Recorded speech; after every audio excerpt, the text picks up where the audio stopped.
So you want to get shredded, do ya? Everyone wants to get shredded. It's one of the most common things I get asked. I probably get like 10 DMs a day just of people asking me, bro, how do I get shredded? I think people, myself included, honestly use the word shredded pretty loosely. But there's a real difference between losing some fat, getting lean, getting shredded, and that like under 10% alien see-through skin look. Let me break down how I see it. For me personally, shredded is like anything under 12% body fat. That's when you start seeing those deep ab lines, veins all over your arms and shoulders. This is kind of when people stop you and ask you what the fuck you're doing. And it looks great, but again, it's a little bit harder to stay here without some real, serious, consistent work behind it. Lean, on the other hand, I would say is like 15 to 16% body fat, abs peeking through, solid muscle definition. You look good with your shirt off, but you don't feel like death. There seems to be also like a little bit of a general consensus that most people get the best balance of feeling and looking the best here. You look athletic, strong, and it's actually sustainable. The funny thing is, I don't know if it's because I started out so fat and maybe my appetite's just generally higher genetically and partially because of that, but I actually feel my best around like 16%, sometimes up to like 18%. My lifts are strong, I've got more energy, and I'm not stressed over every bite of food. And I can force myself lower if I want, but every step leaner comes at a little bit of a price. And I think that's where a lot of people get stuck too. They want to get shredded, but they don't understand the actual trade-offs to get there and maintain it. If fat loss or your fitness goals are something you're struggling with, this is literally my job and what I help guys fix inside of my one-on-one coaching. I build your nutrition and training completely around your life and your habits, keep you accountable, and make sure you're not wasting months spinning your wheels. If you've been stuck at the same weight or the same body fat percentage for a week, I guarantee you I can help you break through. First link in the description if you're interested. Now here's the truth. Most people don't actually ever get shredded because they don't know what's holding them back. I hear it on a daily basis. I'm eating 1,800 calories, but nothing's changing. I think my metabolism's broken or my hormones are shot. Maybe I'm in starvation mode. Maybe I have a super slow metabolism. I'm eating keto and I lost like 8 pounds in a week and then the scale stalled for a month, which has happened to me several times before I started counting my calories and I got a really good grasp on how dieting and nutrition works. But I used to believe all those things myself. Maybe I'm just like meant to be at 220 pounds. And really it feels true in the moment. You're doing everything right and your body is just like refusing to cooperate. My favorite way to kind of lay it out is your effort is like this, you know, your input is here and then the output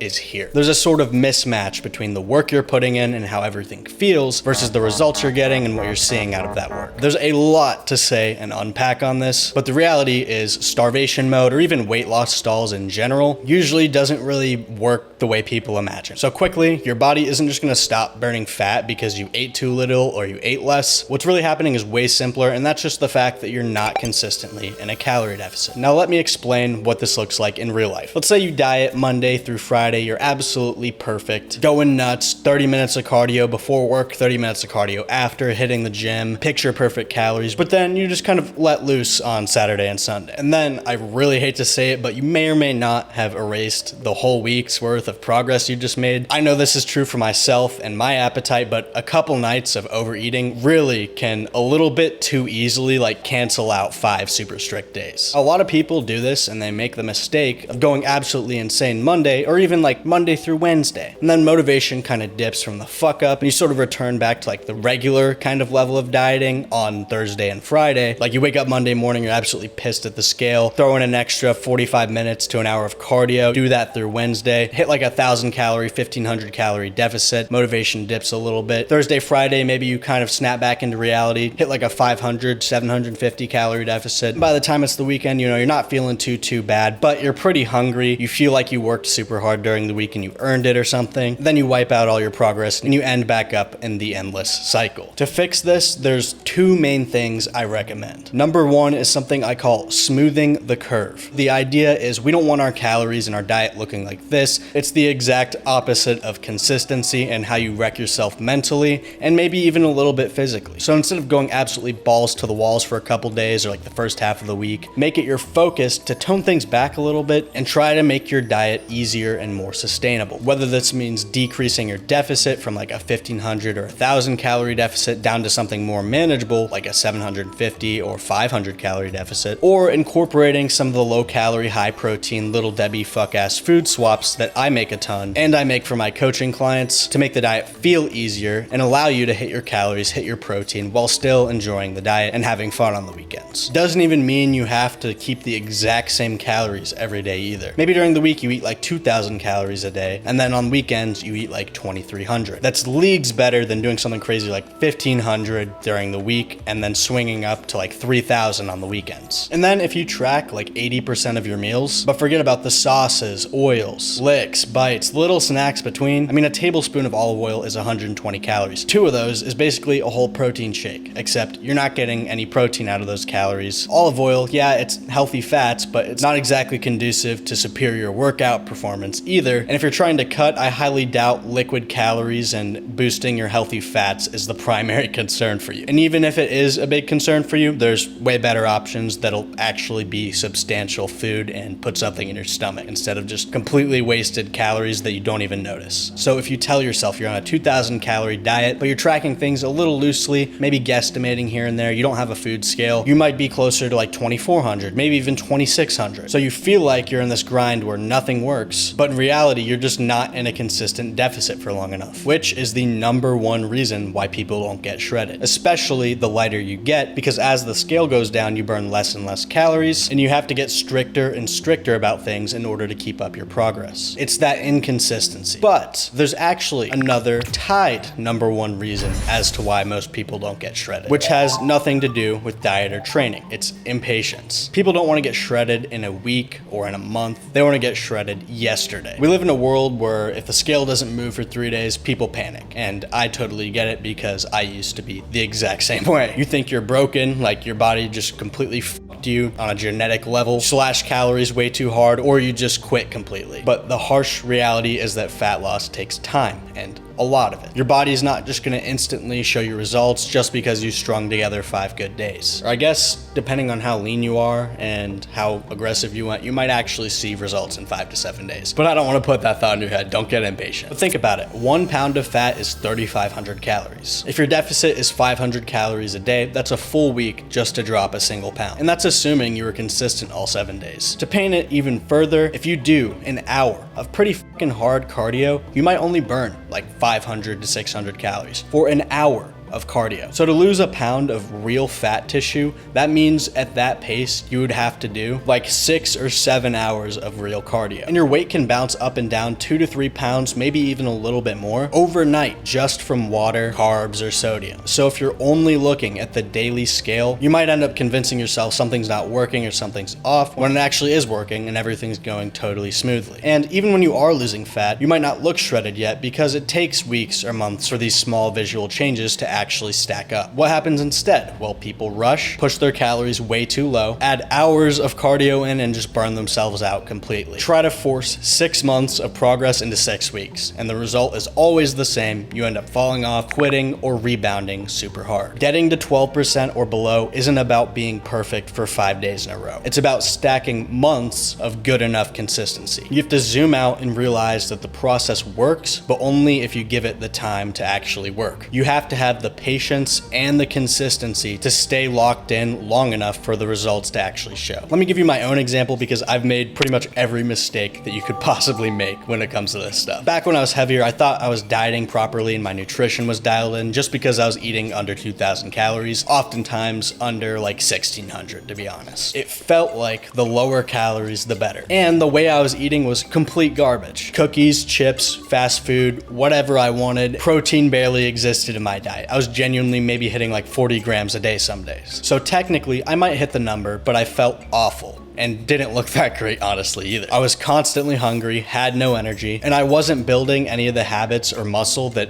actually makes you look good when the fat comes off. And since the food was so calorie dense and so low in volume, I almost always went over my calories without realizing it, or I was just so hungry that I ended up binging because when you're starving and you're trying to limit yourself to 1 or 2 slices of Domino's pizza for your dinner, it's so easy to kind of let that physical deep hunger take over and kind of say fuck it and eat more. You might not think a spoonful of peanut butter or like a handful of Cinnamon Toast Crunch matters, but it adds up. So in my head, I was this disciplined guy on 2,000 calories, but in reality, with the junk food and untracked bites and binges, some days my calories were way too low. Others, I thought I was eating like 2,000, but it was actually like 2,500. And then sometimes random all-out binges Friday through Sunday. The turning point for me was when I stopped pretending and I actually started eating like someone who wanted to get lean. I focused on protein, started swapping out junk food for lower calorie, higher volume volume alternatives that actually filled me up, getting some kind of quality nutrition in there, and being brutally honest with my calories. I bought a food scale, started logging the sauces, started logging the oils, just those little extras that I used to completely ignore. If you know you're gonna be cooking a lot too, something that you can do is actually just like pre-log it at the start of the day, like just throw away like 100 calories, just track like a tablespoon of olive oil. Maybe that 100 calories isn't even like a tablespoon of olive oil. That's just kind of my lazy way to account for all the little sauces, all the olive oil, and little stuff that I might be taking in throughout the day, just to save a little bit of that extra friction when it comes time to track the food. And when I finally strung together a couple real, honest weeks in a row like that, the fat started dropping in a way it never had before. It's not voodoo magic or super overcomplicated. It was just that consistency and actually fueling my body in the right way. So if you're not shredded yet, it's not because you have bad genetics or you're some kind of medical mystery. It's usually because you're a combination of either inconsistent or impatient. Maybe you're not tracking as accurately as you think. Most people aren't hitting their protein, or you're not sticking to the plan week after week. But the best part, guys, is you don't need to be alien mode under 10% body fat to look insane. Even 15% body fat will turn heads, get compliments, and make you feel confident year round while actually being sustainable. But if you want to get under 12%, or you just have a lot of fat to lose, you need to treat it like a mission. Track everything, hit your protein daily, and actually stay locked in for weeks on end. If that's something you want help with from me directly, first link in the description, I'll build the full plan for you and work with you one-on-one to actually get you there. If you do click on that link, I guess I'll see you soon, but otherwise, see ya in the next video. Wouldn't want to be ya.